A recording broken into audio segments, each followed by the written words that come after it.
Hi everybody, I just thought I'd do a quick video. I see a lot of posts on Facebook and I kind of think after years and years of research and running a detox retreat, I just thought maybe I could help some people with a really detailed information about how to start fasting and how to stick to it, because of the questions I see quite a lot. They're usually the same questions. So hopefully this video will kind of impact all that information into just one place to get you started. And that's the hardest thing, is to get started. So before you even fast, I would think about what your why is. In personal development, it's all about why do we want to do what we want to do? Where are we heading? So where are you now and where would you like to get to? So with fasting, I think a lot of people use it for losing weight, which is fine. Of course, it's a byproduct of fasting is losing weight or losing the fat that we have and we hold on our body. But there's got to be more to it than that. So to keep to it, and the benefits that it provides, I do think it has to be more than just losing weight. And I see that a lot, where people are just concerned about how quickly can I lose weight. And losing weight quickly is never going to be the answer, whether that's restrictive eating or just fasting for that purpose alone. So we need to connect it with something much more powerful than that. So I would have thought, health is obviously a fantastic opportunity, byproduct of fasting. So think about your why and make it really powerful for you. The next thing I want to talk about is mindset. Again, my background is personal development. So for me, mindset is incredibly powerful. This is going to really help you. And you can't hate yourself healthy. So, spending some time every day telling yourself how amazing you're doing and really rewarding yourself emotionally, I think is incredibly important. And be your own investigator. Here at the Detox Retreat, what we do is we spend a lot of time with tapping. What comes up? What emotions are you feeling? Do you want to do some journaling today? And we look at meditation as a way of kind of tuning into our body. And also, the step-by-step approaches during the coaching sessions, I think, are really important. But whether you pay someone to help you or not, you can be your own investigator. Nobody knows you more than you know yourself, and what are your issues around food, around your body image and that sort of thing. So be your own investigator, I think, is incredibly important. So before you start any fasting, I think those two things are really important. And then the third one that I see a lot is, can I have this? Can I do this? Can I put this in my water? For me, fasting is fasting. There is no kind of in between. You're either fasting or you're restricted eating. And the two things are very, very different. So for me, fasting is literally water. I mean, we're lucky here. I've got a natural spring up the road, but bottled water if you have to, filtered tap water. And, if you really want to, you can have fizzy water. I mean, it changes, it gives you something to a change in your intake. But that's it, and yes, we're all addicted to coffee. So, have your coffee if you want to have coffee, or black tea. And I used to put lemon in my water and mint and things, and it just makes fasting harder. So really simple.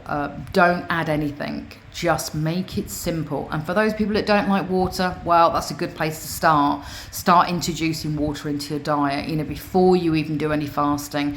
There's nothing more thirst quenching than just plain water. And no matter where you're starting on the scale, get used to drinking water, because your body will thank you for it.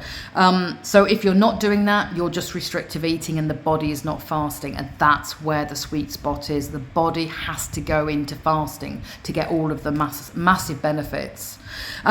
Start small, So, again, personal development, you've got a dial. Where are you on that dial? Wherever you are now, you're at naught. Where do you want to be? And literally just improve all the time, little day by day, small steps. So that might be, wherever you are now, don't, stop drinking Diet Coke. That's one of the first things I would say. Stop drinking anything that isn't water. Just every day, slowly, then increase it a little bit more. You could push your breakfast back for 1 hour. Can you do that? When you can do that, then, you can turn it up a little bit more. But going from somebody who eats processed food, drinks Coke, doesn't exercise, to trying to be a faster that can fast for a week, it's just you're asking your body to do an awful lot. So think of it as a dial that you start slowly and you can increase slowly over time. Same with exercise, really. What can you do today that's going to improve a little bit time over a period of time?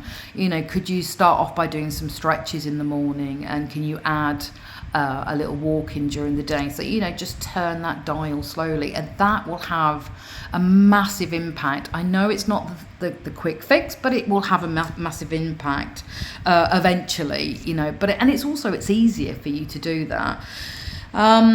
Test out different fast times. Not what's great for one person isn't necessarily great for somebody else. I think men find it much easier to fast, and us women do kind of struggle a little bit.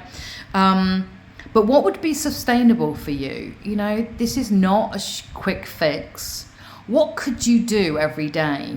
Could you do 5 hours of eating window and 19 hours of fasting on a daily basis? You can't jump from nothing to that, but could that be something that you could work into your routine every day eventually? So push your breakfast back an hour, finish eating an hour earlier every day, and build up to that. Or are you better at doing, not eating at all and having a whole day's rest, and then maybe eating again the next day, so alternate fasting? But you've got to find out what is suitable for you. What can you build up to, and make it so that you can stick to that, because different fast suits different people. And then the last one is, when you are eating, what are you eating? It's so important. You have literally just repaired your body if you've done a fast. You've literally gone into ketosis, you've gone into autophagy, and your body is repairing itself. So powerful. Why would you then want to replace the toxins that you've lost with more toxins? So people say, well, should I do keto? I've seen lots of people say, should I not eat carbs? I would lower your carb intake for the first few weeks so your body can get into fat burning. But I don't believe in cutting anything out. If it's natural and it's natural products that the world produces without being interfered with, then I don't see a problem eating carbs at all.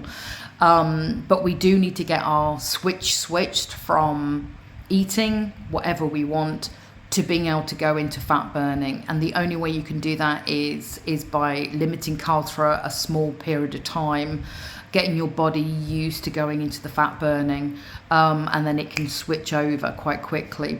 But sometimes if you've always eaten processed food or you've always eaten carbs, it will take a little while for your body to do that. So that's it. Those are the quick points I wanted to share with people. That answers so many of the questions that I see on different fasting Facebook groups. So I'm going to put this on my Facebook group, which is Hillside Haven, and then I'm going to share it with as many people as possible. I just wanted to kind of summarize how to get started for the people that are really struggling, and that's it. Have fun, and let's detox from the world. The poisons we have around us all the time, in the air, in the food, and in the water, and take responsibility for our own health instead of asking, doctors and pharmaceuticals to help us. Let's take responsibility for our own health and have fun with it. It's amazing what the body can do, and it's so empowering that we are going to be doing this on our journey. Have fun, guys. Bye for now.